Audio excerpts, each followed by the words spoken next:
And you're watching Interface here on SABC3. My name is Tembi Samachele. A warm welcome to you. Circumcision season is around the corner, and every year, young men from across the country go to initiation schools in their quest to become men. Now, circumcision is practiced by many communities in South Africa, and every year we hear about botched circumcisions, forced circumcisions, and even deaths. So it's a really serious issue. Now, these practices have raised some serious human rights issues, particularly for young men who choose not to be circumcised.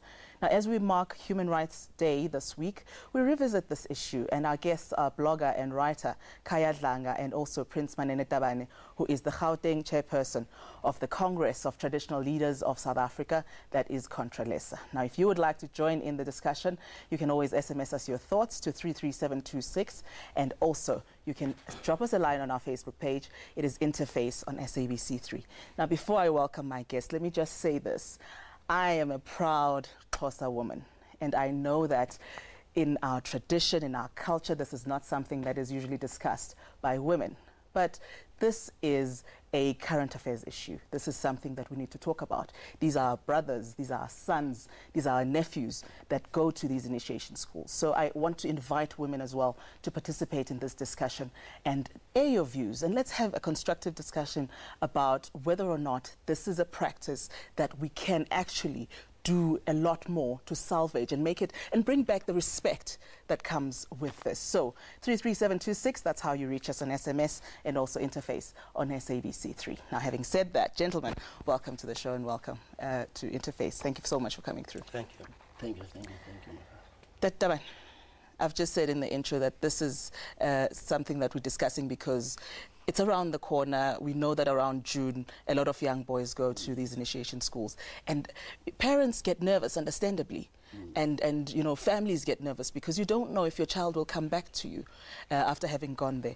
What has been done up until this point to try and deal with particularly the botched circumcisions that we hear so much about? Okay. Thank you, Mafaku. Let me take this opportunity and also greet the viewers back at home. As you know, Mafaku, that this time we're heading towards that time that the boys are supposed to go to the initiation schools. But then each and every year, the traditional leaders with the other stakeholders that are playing a meaningful role in this cultural practice, we do everything in our best to make sure that there are no deaths in the initiation schools. But I think there are intruders here. There are people who don't know how to do this, and there are people who are taking chances, and some of them, they are just doing this simply because they want money, part of commercialization. Yeah.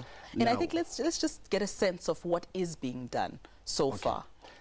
If you talk about the provinces in general, the traditional leaders, realizing this problem, they took upon themselves that they want to make sure that there are no deaths in the initiation schools. As a result, you'd remember that in the olden days, this cultural practice used to happen during June time, which is a conducive time for the boys to go to the initiation school. Now, because of work and education schools, at times we go even in December. But now, we have decided that we must make sure that there are no more days in the initiation schools. The Department of Health is on board countrywide.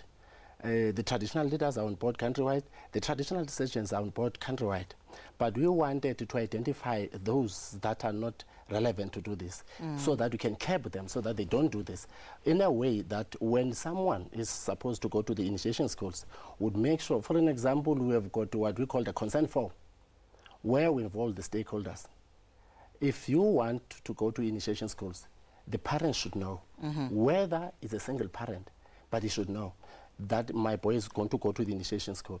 And should know or should give permission? Should know and give permission. And give permission. He has to give and consent to that. Then there is a form that we have designed, that this form, the parent will sign, the boy himself will sign. Okay. And to an extent that we want to make sure that when he's there in the mountain, he's safe. We'll have to have a space within the consent form where the doctor will have to certify that he's good enough to go to the initiation school. So that if there are challenges, say someone is epileptic, someone is sugar diabetic, so that he can carry his medication to the initiation school. And this is something that's currently happening? Yes. All right. Khaya, a while back you wrote an article about this, about your own journey to initiation. And one of the issues you raised there is the age issue. How old a boy should be before he should be allowed to participate in this practice. What is the age range for you? I really think that you should be just when you finish school, 18, and because that's when you actually become an adult as well. I think legally, by law, you become an adult, you can sign forms. I think that is the time when you should actually be allowed to go to the bush. And I find it very disturbing that you have guys who are younger than 16, 15, even 14, going to the bush to be circumcised because they're in such a hurry to become men. Yeah. And they don't even understand what it means to become a man in the first place. And it's just the allure, I think, of what that means for them. They think it's going to give them some sort of independence. And I really think that, like, the idea of having these forms, having them to be signed up, and I almost feel like there needs to be some sort of, even if it's a legislation, maybe legislation is going too far, but to ensure that there are certain steps and measures that are taken and put in place. For example, I think that besides the age issue, I think that you need to have a traditional, each village. Let me give an example. My grandfather had, in the village where I grew up at Dugeni, which is in Mount Olive, he had a deep, I don't know what to call it, but deep. Okay, good. They are fun, like yes. So he was the only person who was allowed to run that. So just to make sure that, like, all the cattle were healthy. And I almost feel like each area should have a designated person to look after this, so that they know all the boys who are coming of age, when they should go, and all that. And I think that should something that really needs to be taken. Here's a spanner in the works, though, Kaya. What do you do with those young boys who, when the parents say you can't do this until you're 18, like Kaya suggests, they say, oh well, I'm just going to go to an illegal initiation school. I'm going to go around the corner and have this done. And they come back and they say, I'm already a man.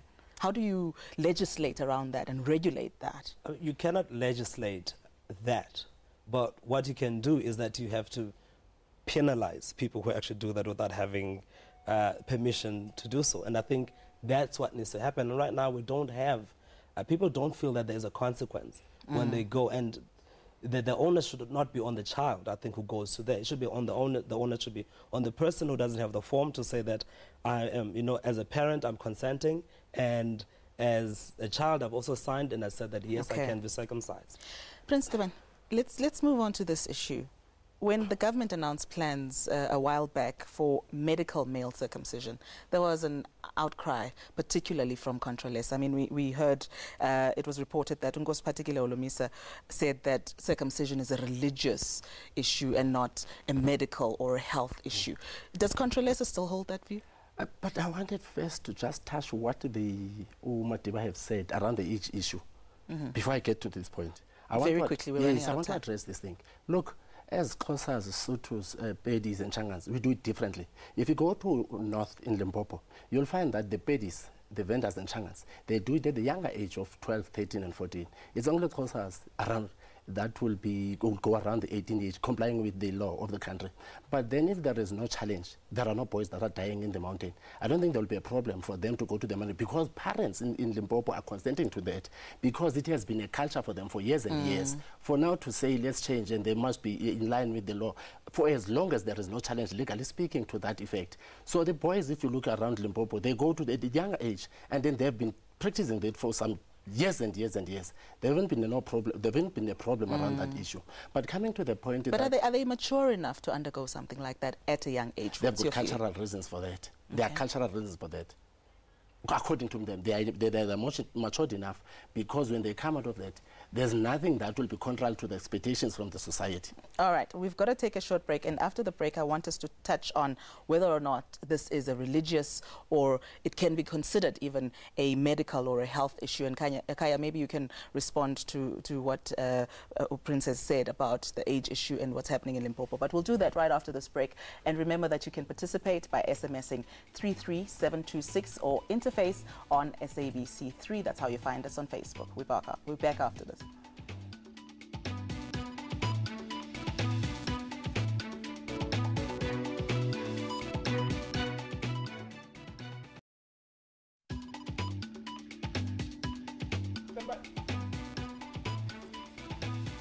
Welcome back to Interface here on SABC3, and we are talking about circumcision as we are approaching Human Rights Day, and my guests in the studio are Kaya Dlanga and also Prince Manene Tabane. And before we went on to the break, we wanted to talk a little bit about the religious aspect.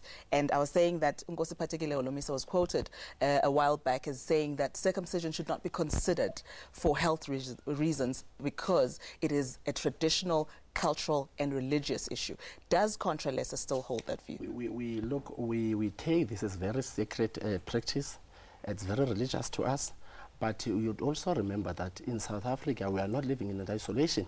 We do have a constitution in this country where people should have his own right to do this. But in the essence of this thing, when the president was saying that, the point is, if, for an example, the King of KZN, King Zwelithini, says that we need to do it in this way, then you have to respect that call, because the Zulus were not practicing for some time. Now, if they are saying they have to go to the medical way, then I don't think we should have to Lantuka block that way. For as long as we know those who are practicing in a cultural way, they should also be allowed and promoted to do that in their own way. But do you support medical male circumcision? Look, I support medical male circumcision personally, because the point is those that are not going to the initiation schools, they should have to do it. Because now we're talking about the health reasons. If we talk about the health reasons that is beneficiary to that, then if it has been proven scientifically, let it be. But to add on that, it clearly shows that we have been doing that for medical reasons. We have done this for health reasons. And if you say medical male circumcision, which one is not medical? Because even ours is medical, let alone we do it in the herbs, but it's medical. All right, interesting point. Kaya, do you support medical male circumcision? Absolutely. And I think, I mean, it becomes very tricky, I think, when it comes particularly to the Xhosa culture, where I know that it is frowned upon to actually, for people to decide to do it in hospital, for example. It's not considered as legit because they've been gone to the bush and actually done it. And personally, I think that it's, considering the times that I think that we're moving in, I think that maybe we should consider ways where we could shift towards it. I don't know how, what the gradual process should be, because if you're looking, for me, I look at Lobola, for example, and how Lobola actually changed with the times. Because in the beginning, we gave cows. We literally got cows and literally gave them away, and now we give money. And because people in the townships, you cannot keep livestock, so you have to find other means and ways to actually make that change. And I think we really need to start considering how we're going to do this as time goes on, and as far as medical Should we goes. perhaps have medical teams on standby where these circumcisions are taking place? For example, if you have a registry of people that perform this and you know where they are, then have a medical team on standby. No. We do have our own traditional Lantuka surgeons who are doing this, who are knowledgeable about this. But we have to understand where this thing stems from. As I've alluded to the fact that it has been caused by people who are not knowledgeable, who are taking an advantage. But if you do it properly, you know that there is Ingqibi who will do this thing properly. Then there will be no problem.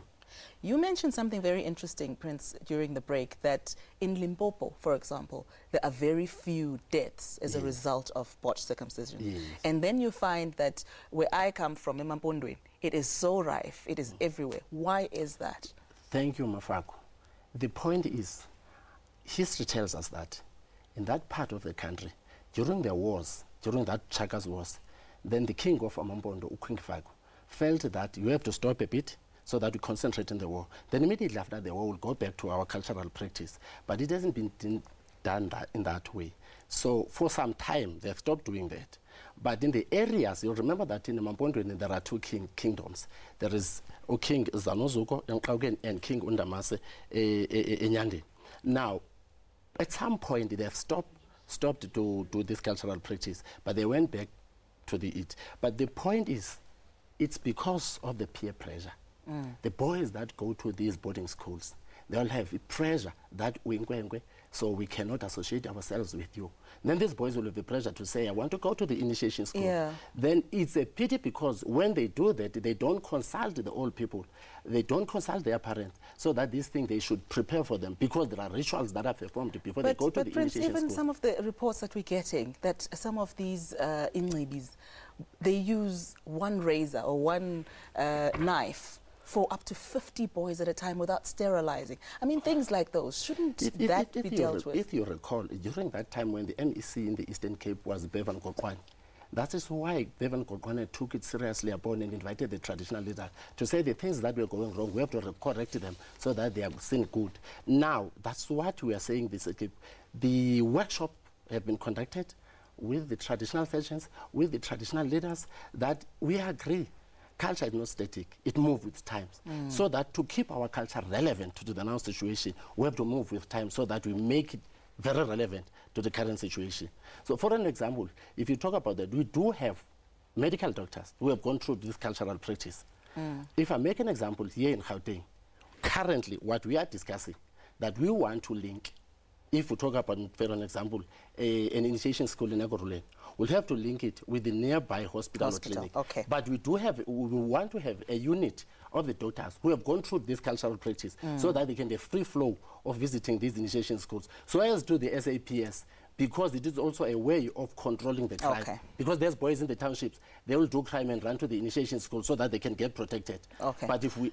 Let's just bring Kaya in here. One of the cases, it was a landmark case in the Eastern Cape. Ubonani Yamani took his father to court because he was forced to undergo circumcision. Now, you've written about this issue very passionately as a personal journey. What do you make of somebody that's taken by force to initiation school in the name of culture? It's wrong.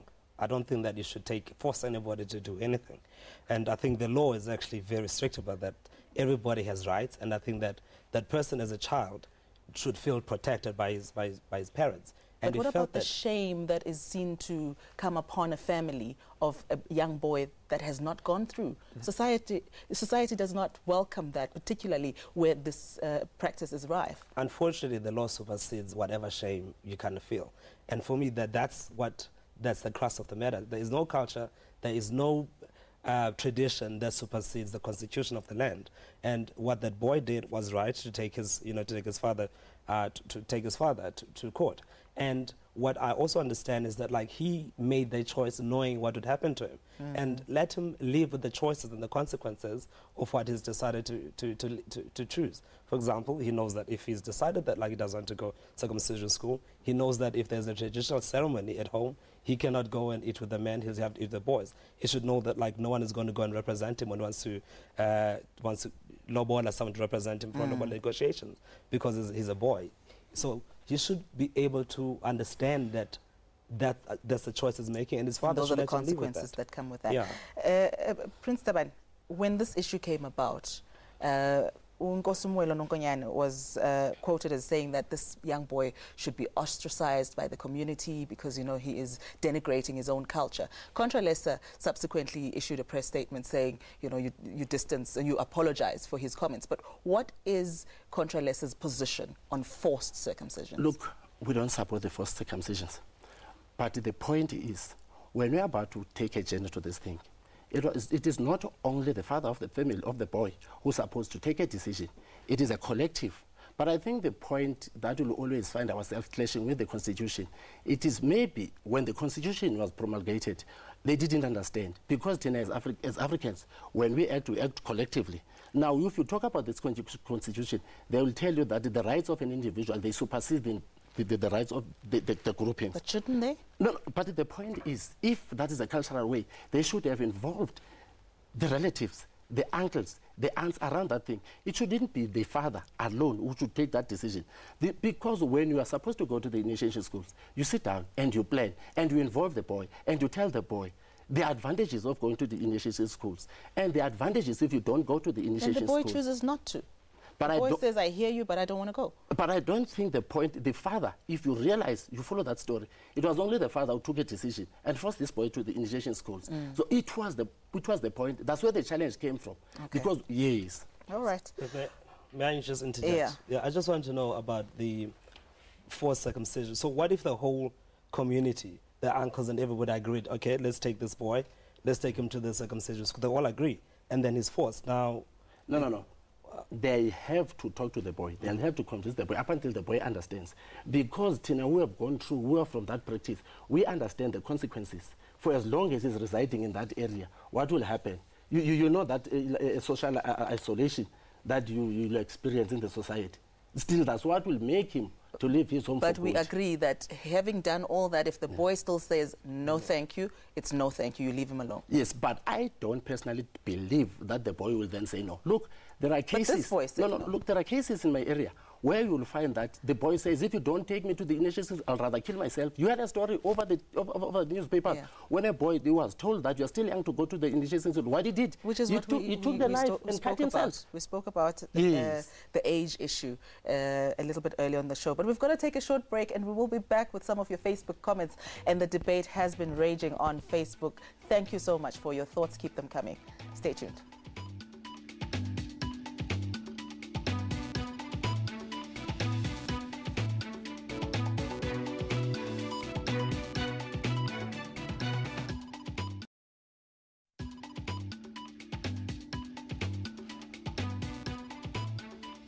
And we're talking about the road to manhood as we discuss circumcision in the lead up to Human Rights Day.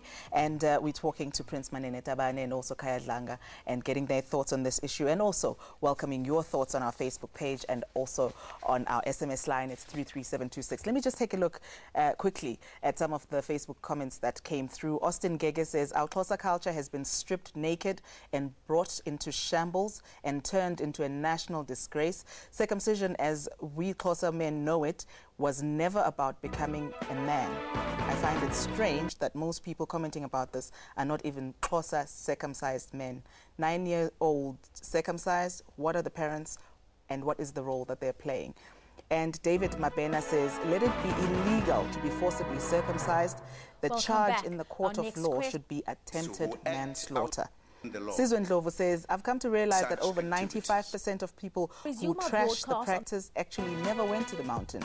Most of y'all are misinformed about everything that happens there. Cindy Swamani says, in the olden days, this practice was respected, but now it's like a fashion more than a passage to manhood. And Owi Nokane says, male circumcision is mutilation, torture and abuse of human rights. Help us kick circumcision out of Africa. And that comment coming through from Kenya.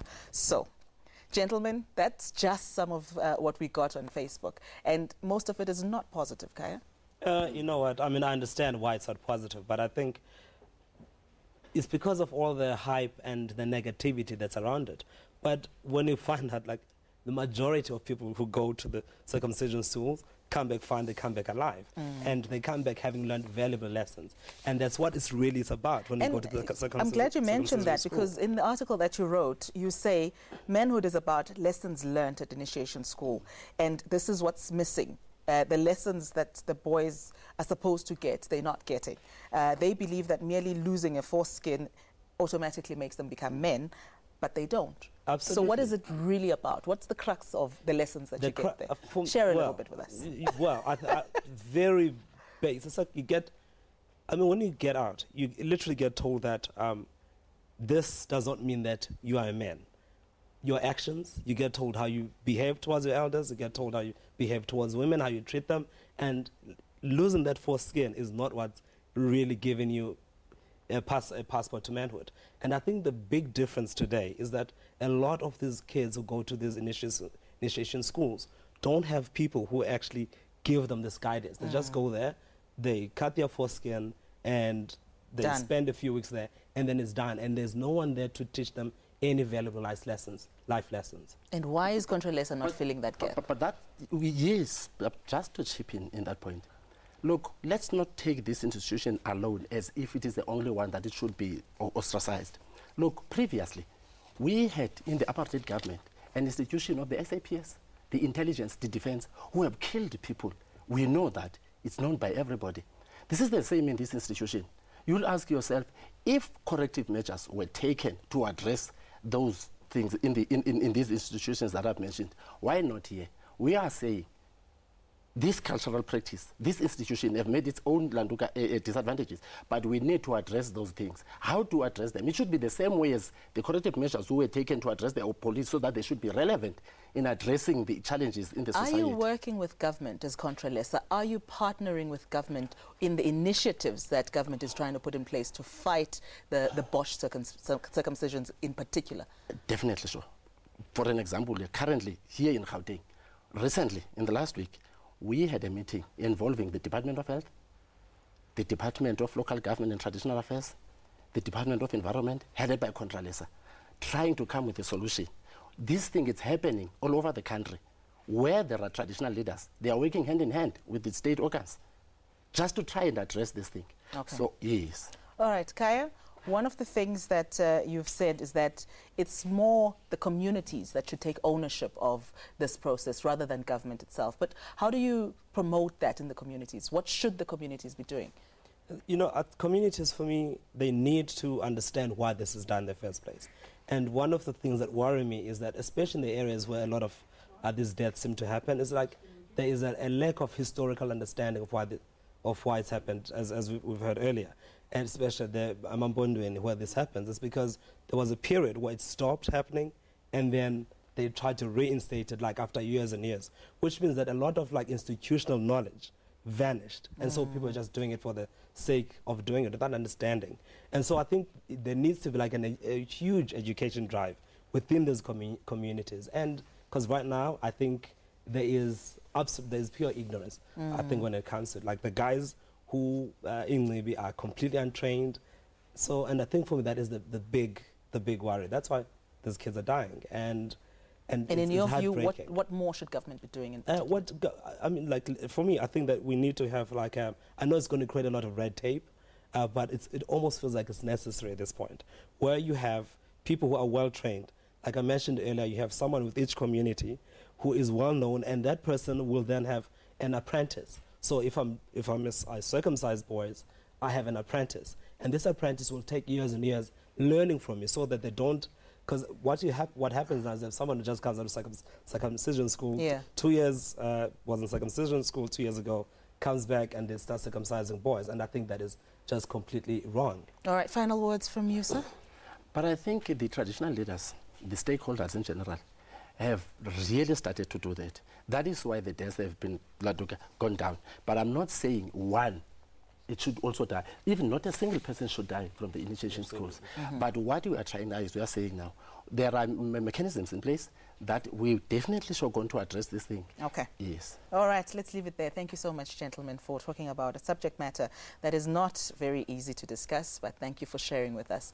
And thank you for your thoughts on Facebook and also on our SMS line. And that's how we come to the end of our program this week. Remember that we are back again at the same time next week, and we can continue this conversation on email, on Facebook, and also on SMS. From me, Tembisa Machel, and the team, good night.